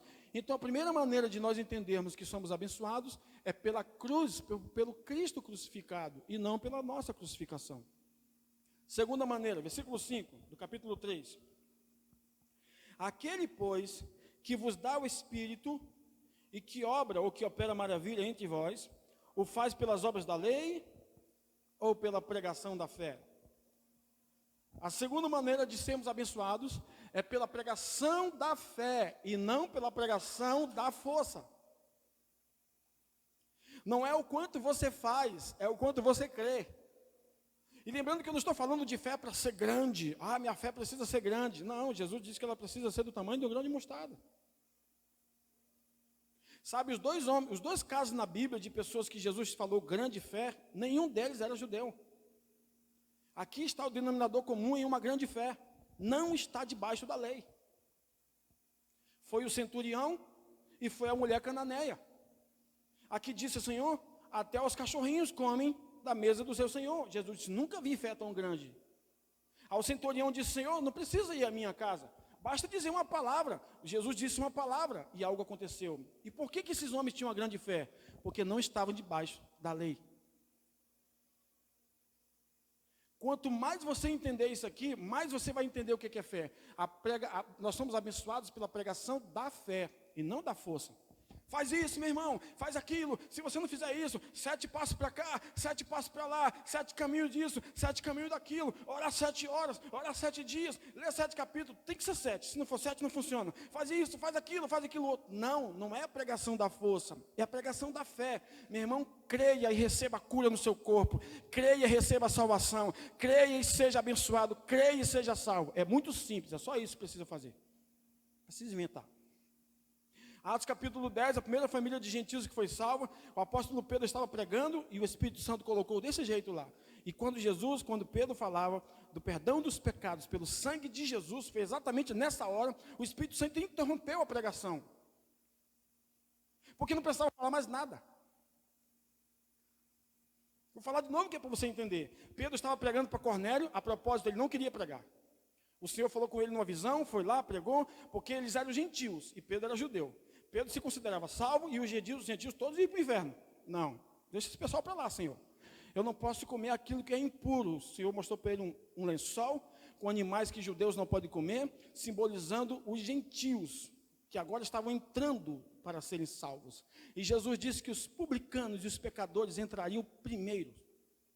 Todos os gentios. Aí Pedro vai lá, prega a palavra, faz aquela pregação, aquela coisa mais bonita. Eu imagino Pedro pregando para aquela família. Cornélio preparou a casa, chamou todo mundo. Aí Pedro disse: olha, Cornélio, a sua família precisa ouvir o que eu vou falar agora. Vocês foram perdoados pelo sangue de Jesus. Eu imagino Pedro empolgado, querendo falar mais umas 2 horas. O Espírito Santo parou a pregação e caiu sobre eles e abraçou todos eles. Por quê? Porque já tinha falado do sangue de Jesus, não precisava falar mais nada. Eles já receberam a consciência do perdão. Aí Pedro sai de lá dizendo: verdadeiramente Deus não faz acepção de pessoas. O que salva, pastor? É a pregação da força ou a pregação da fé? É só falar de Jesus, é muito simples, irmãos. É só apontarmos Jesus para as pessoas e as vidas serão salvas. É só falarmos: meu irmão, Jesus continua curando. Sabe por quê? Porque Ele é o mesmo. Jesus continua salvando, por quê? Porque Ele é o mesmo. Jesus continua perdoando, por quê? Porque Ele é o mesmo. Fale de Jesus que vidas serão salvas. Então, não é a pregação da força, é a pregação da fé. Não é pegar Mateus capítulo 11, isolar o versículo e dizer assim, o reino de Deus é conquistado pela força. Não, é só ler lá, até João. Está com essa palavra lá, até João, o reino de Deus é conquistado pela força. E dentro do mesmo capítulo, Jesus vem e diz, venham a mim, todos vocês que estão cansados e sobrecarregados. De quê? Da religião. Venham todos vocês, porque eu sou o sábado de vocês. Ele falou essa palavra. Eu sou o sábado de vocês. Descansem em mim. Outra maneira de sermos abençoados, versículos 6 e 7 do capítulo 3 de Gálatas, vamos ler. Diz assim, assim como Abraão creu em Deus, isso lhe foi imputado como justiça, sabei, pois, que os que são da fé são filhos de Abraão. Ora, tendo a escritura previsto que Deus havia de justificar Abraão e os gentios, anunciou primeiro o evangelho a Abraão, dizendo, eu estou lendo até o 8, dizendo, benditas são todas as famílias da terra por tua causa. O que é o evangelho, pastor? Eu não sei se na sua Bíblia está escrito aí, ó, desse jeito, ó. Anunciou o seu evangelho a Abraão, dizendo, 2 pontos. Tem isso na sua Bíblia? Aí ele vai dizer o que é o evangelho. O que é o evangelho? Benditas serão todas as famílias da terra por tua causa. O que é o evangelho, pastor? Abençoar e não amaldiçoar. O que é o evangelho? Salvar e não condenar. O que é o evangelho? Justificar e não matar as pessoas. Isso é o evangelho, baseado no que Paulo disse. Nós somos abençoados pela fé como justiça e não pela justiça própria. Não sou eu tentando me justificar de alguma maneira, tentando mostrar para alguém que sou justo diante de Deus. Eu sou justificado pela fé como justiça. E mais um ponto, abençoados pelo poder do evangelho, que é o versículo 8 e 9. Acompanhe. Ora, tendo a escritura previsto que Deus havia de justificar pela fé os gentios, anunciou primeiro o evangelho a Abraão, dizendo, todas as nações serão benditas em ti. Está lá em Gênesis 12. De sorte que os que são da fé são benditos, com o crente Abraão. De sorte que os que são da fé são benditos, abençoados. Nós somos da fé, nós somos da família da fé, ok? No mesmo capítulo está aqui, no capítulo 6, que fala que nós somos da família da fé. É o versículo da nossa igreja, 6:10. Se você tiver que fazer o bem, faça a todos, mas principalmente aos da família da fé. Está aí uma dica para você, viu? Primeiro aos da família da fé. Esse versículo é o nosso versículo. Abençoados porque fomos resgatados, versículo 13 e 14, foi um dos primeiros versos que nós falamos. Cristo nos resgatou da maldição da lei, fazendo-se maldição por nós, porque está escrito, maldito todo aquele que for pendurado no madeiro, para que a bênção de Abraão chegasse aos gentios por Jesus Cristo, para que pela fé nós recebamos a promessa do Espírito. A outra maneira de sermos abençoados é porque fomos resgatados por Cristo. Nós éramos escravos. Cristo nos resgatou, nos comprou. Sabe, irmãos, e uma curiosidade, provavelmente eu já devo ter falado isso aqui algumas vezes.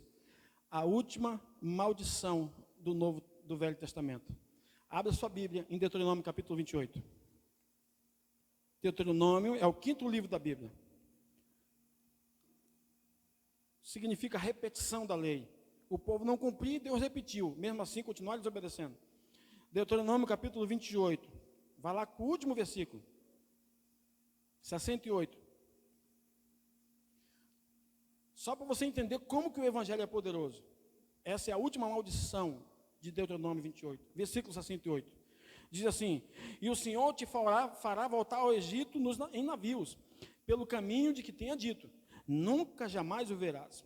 E ali sereis vendidos por servos e por servas, aos vossos inimigos. Guarda aqui a última maldição da lei. Mas não haverá quem vos compre. Pausa. Olha aqui, ó. Não haverá quem vos compre. Qual foi a primeira bênção da nova aliança? Cristo nos comprou.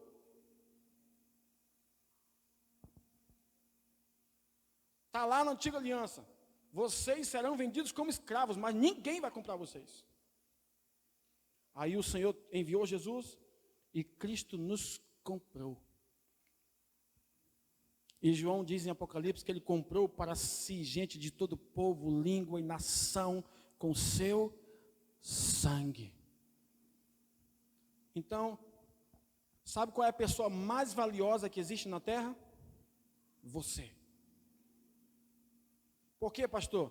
Porque você vale o sangue de Jesus. Sabe qual é a pessoa mais abençoada que tem na terra? Você. Porque Jesus já te comprou. Lembre-se, ele te comprou, agora você é dele. Você é povo santo, raça eleita, sacerdócio real, propriedade exclusiva de Deus. Eu gosto dessas coisas, porque Deus coloca as coisas no lugar. Ele disse, ninguém vai comprar vocês. Aí Jesus veio e Paulo recebeu o evangelho e disse, olha, a última maldição lá, que vocês não seriam comprados, está sendo quebrada agora. Vocês pertencem a Jesus Cristo. Por isso cantamos aqui aos domingos, eu pertenço a Deus. Amém? Glória a Deus. Então, irmãos, hoje nós aprendemos que nós somos justificados em Cristo, que nós somos abençoados e que nós somos livres em Cristo. Abra sua Bíblia em Mateus capítulo 6, para nós ceiarmos agora. Mateus capítulo 6. Quero compartilhar com os irmãos um entendimento muito, muito importante. A partir do versículo 19, já deixe o seu kit da ceia aí preparado. Mateus capítulo 6. Sempre estou trazendo um entendimento para a ceia. E eu quero que você fique muito atento, porque eu estava meditando sobre isso durante a semana, e ainda hoje, hoje ainda, Deus me fez enxergar mais coisas. Nesse verso, bastante conhecido de Mateus 6, versículo 19 em diante. Mateus, capítulo 6, versículo 19 em diante. Está escrito assim: não ajunteis tesouros na terra, onde a traça e a ferrugem tudo consomem, e onde os ladrões minam e roubam. Presta atenção nos detalhes. Nada na Bíblia é sem significado. Onde a traça, 1, e a ferrugem, 2, e os ladrões, 3. Jesus está falando de 3 coisas aqui, que querem roubar, destruir, matar a nossa consciência. Vamos nos explicar, vamos entender melhor. Versículo 20. Mas ajuntai tesouros no céu, onde nem a traça, nem a ferrugem consomem, e onde os ladrões não minam. Agora Jesus não vai falar de tesouros no plural, ele vai falar no singular. Porque onde estiver o vosso tesouro, aí estará também o vosso coração. Agora deixe sua Bíblia aberta e olhe para cá. Eu estava estudando isso para trazer para uma reflexão para a ceia. Como eu falei ontem aqui para os irmãos, nós tivemos a ceia também. Eu raramente prego o texto sobre a ceia para falar da ceia. Nunca preguei aqui 1 Coríntios capítulo 11. Porque eu entendo que tem tanta coisa, tem tanta revelação para a gente trazer para o contexto da ceia, que faz a gente dizer assim, meu Deus, por que eu nunca percebi isso? Então guarda essas 3 coisas que tem em Mateus 6. Lembre-se que isso aqui faz parte do Sermão do Monte, que começou em Mateus 5 e terminou em Mateus 7. É chamado Sermão das Bem-aventuranças, dos mais do que abençoados, mais do que felizes. No grego é Macários, mais do que felizes. 3 coisas Jesus diz: traça, ferrugem e ladrões. A primeira coisa que a gente precisa entender é que Jesus não, é para desmistificar isso. Jesus não está dizendo que você não pode conquistar coisas materiais. Ele nunca disse isso. É porque você ouve tantas pessoas lerem isso aqui, está vendo, irmão? Não ajunta tesouro na terra, porque você tem que ajuntar tesouro no céu. E a vida dele vai passando, ele não conquista nada. Está dentro do mesmo contexto aqui, ó. Buscai, pois, primeiro lugar o reino de Deus. E as demais coisas, Jesus não anulou. Vos serão acrescentadas. Deus só pode acrescentar aquilo que já existe. Jesus está falando de prioridades. Priorize o reino de Deus. Tenha as coisas, mas não deixe que as coisas tenham vocês. Conquistem coisas, mas não deixe que elas conquistem vocês. Possuam coisas, mas não deixe que elas possuam vocês. Essa é a primeira coisa. A segunda, para desmistificar a ideia de que está falando de salvação. Não está falando de salvação. Está vendo, irmão? Tem que juntar tesouro no céu, porque senão você não será salvo. Não, isso contraria a mensagem da graça. Porque nós não seremos salvos pelo que fazemos. Nós somos salvos porque já foi feito. Jesus morreu por nós. Ok, entendido essas duas coisas, vamos para a revelação. A traça. Pesquisa no dicionário. Só que eu fui um pouquinho mais fundo, eu fui no hebraico. Traça se escreve A-S-H. Ash ou Esh, não sei a pronúncia correta. Porque eu não sou erudito no hebraico, só sou um curioso. A-S-H. E sabe o que significa traça no hebraico? Cair. Cair é como se aquela praga estivesse no tecido, numa roupa, fazendo pedaços da roupa cair. Todas as vezes, tudo aquilo que te faz cair na consciência de que você é santo, de que você é filho, de que você é abençoado, de que você é favorecido, de que você é salvo pela graça, que faz você cair da graça, isso é traça. Tudo que quer roubar, destruir essa sua consciência. O segundo é o ferrugem. Quando você pensa em ferrugem, você já pensa logo em ferro. Mas é interessante que ferrugem é uma maldição de Deuteronômio 28. Está lá o Senhor dizendo na antiga aliança que Ele ia colocar as doenças, por causa da desobediência do povo, e a ferrugem. E sabe o que é mais curioso ainda? A principal coisa que a ferrugem ataca é o trigo. Isso te faz lembrar de alguma coisa? Porque a ferrugem é uma doença, na visão de Deuteronômio, capítulo 28, versículo 22. Ela ataca principalmente o trigo.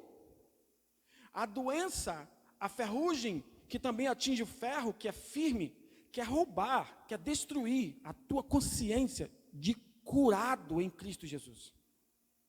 Quer roubar isso de você, quer tirar isso de você.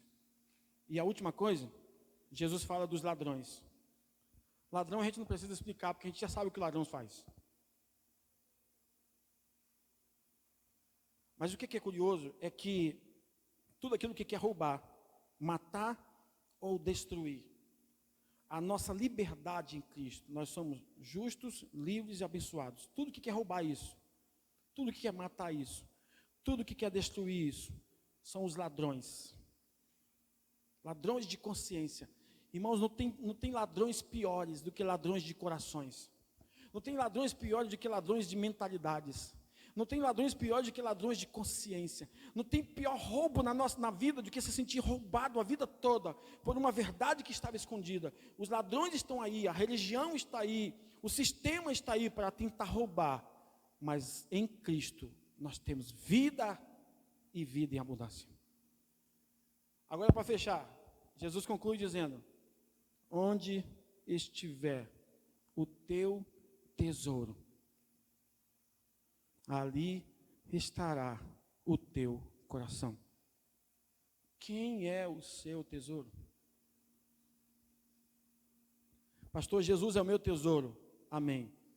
Então a traça não vai roubar a sua consciência de filho, de justiça, de amado, de favorecido. A ferrugem não vai roubar a sua saúde, não vai roubar a sua alegria, não vai roubar a sua paz. Os ladrões não vão destruir, matar a sua consciência de abençoado, de favorecido, de amado em Jesus Cristo, porque os seus olhos estão em Jesus Cristo. Amém? Onde estiver o teu tesouro, ali estará o teu coração. Coloque os seus olhos no que Jesus fez, que a ferrugem, que a traça e os ladrões nunca vão roubar, porque em Cristo Jesus nós temos vida e vida em abundância. Diga amém. Então repita comigo essa oração, diga assim: em nome de Jesus, as traças, a ferrugem e os ladrões não podem roubar, destruir, matar a minha consciência em Cristo, porque os meus olhos estão no meu tesouro. Jesus Cristo é o meu tesouro. Quantos se alegram com isso? Diga amém. Vamos cear com essa consciência hoje, de que nada pode destruir isso em você, de que nada pode roubar. Abra o kit da sua ceia, vai abrindo aí.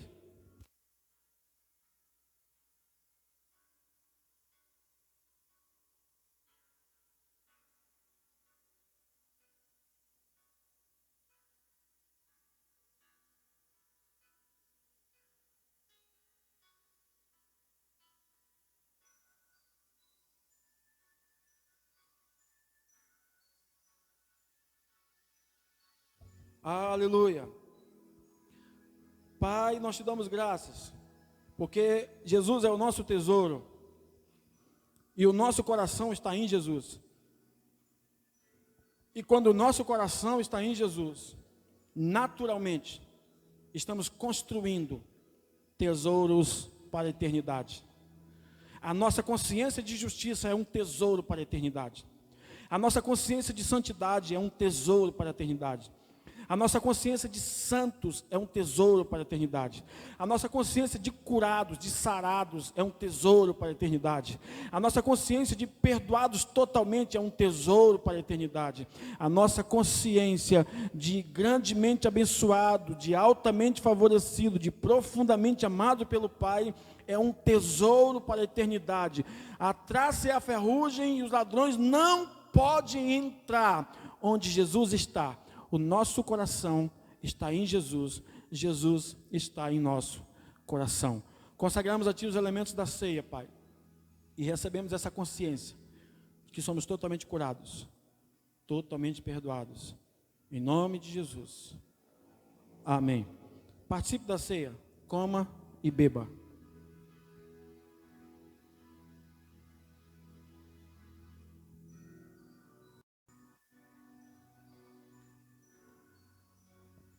Aleluia.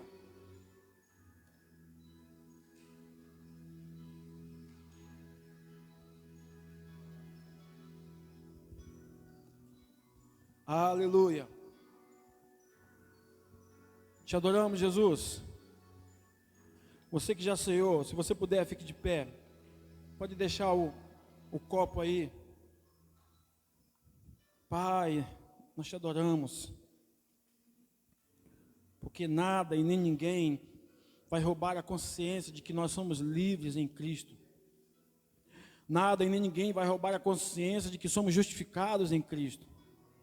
Nada e nem ninguém vai roubar a consciência de que somos abençoados em Cristo. Esses são os tesouros que estamos construindo para a eternidade, mas já desfrutamos dele aqui, Senhor, porque em Cristo nós reinamos em vida.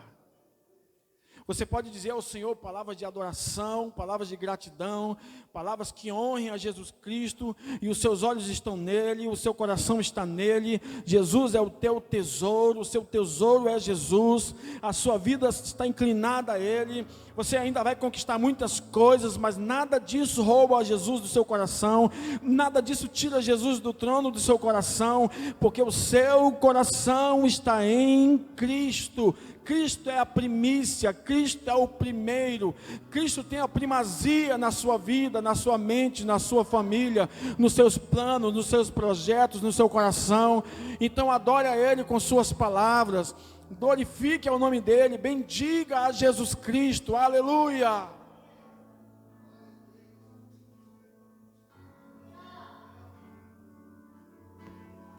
Aleluia, te adoramos, Senhor,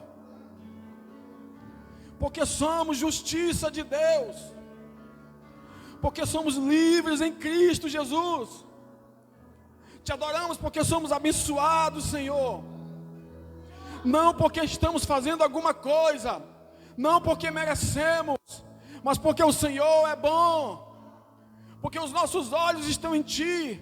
Tomamos posse dessa palavra. Onde estiver o nosso tesouro, ali estará o nosso coração, e o nosso coração está em Cristo, a nossa família está em Cristo. Nós te adoramos, Senhor, porque hoje, mais uma vez, crescemos na consciência do que somos em Cristo, e o mundo, a traça, a ferrugem, os ladrões não podem roubar, matar ou destruir aquilo que somos em Jesus. Em nome de Jesus nós te adoramos, Pai. Nós contemplamos a tua glória, a beleza do teu amor, da tua santidade.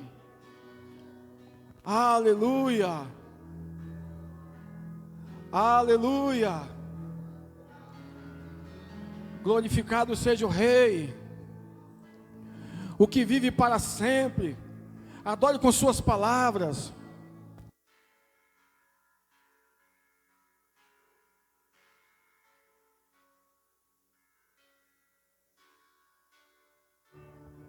Santo, Santo é o Rei. Santo é o Rei. Em Cristo nós somos livres. Em Cristo nós somos justificados. Em Cristo nós somos abençoados. Em Cristo nós somos favorecidos e amados. O nosso tesouro é Jesus. É esse tesouro que está sendo construído, Senhor. É essa bolsa de valores que está sendo construída, porque os nossos olhos estão nas coisas eternas. Mesmo que estejamos aqui, Senhor, os nossos olhos estão na eternidade. Nós pensamos nas coisas de cima, nós olhamos para as coisas de cima, porque sabemos que o que está na terra é temporário, é passageiro, e o nosso coração está no eterno, o nosso coração está no reino eterno, e o nosso coração se alegra, porque em Jesus Cristo nós temos salvação, abundância de graça, abundância do dom da justiça. Em Cristo nós somos ressuscitados, em Cristo nós somos curados, em Cristo nós somos perdoados, em Cristo a nossa família desfruta de descanso. Nada pode atingir a sua família. O sangue de Jesus está sobre a sua casa. A proteção do Senhor está sobre a sua família.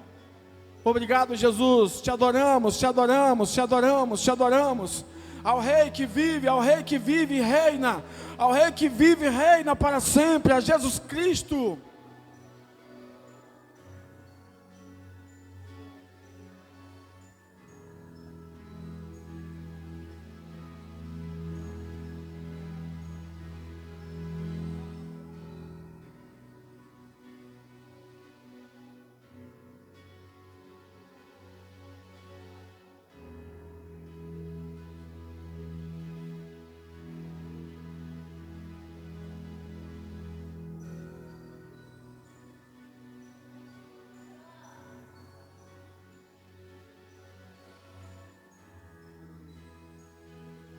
Aleluia. Repita comigo essa oração. Pai, obrigado, porque em Cristo eu sou livre, abençoado, favorecido, justificado, amado, salvo. Em Cristo eu sou completo, eu sou pleno, o meu coração está em Cristo, Jesus está em mim. Obrigado, Senhor, obrigado, Senhor. Vamos aplaudir o Rei que vive para sempre.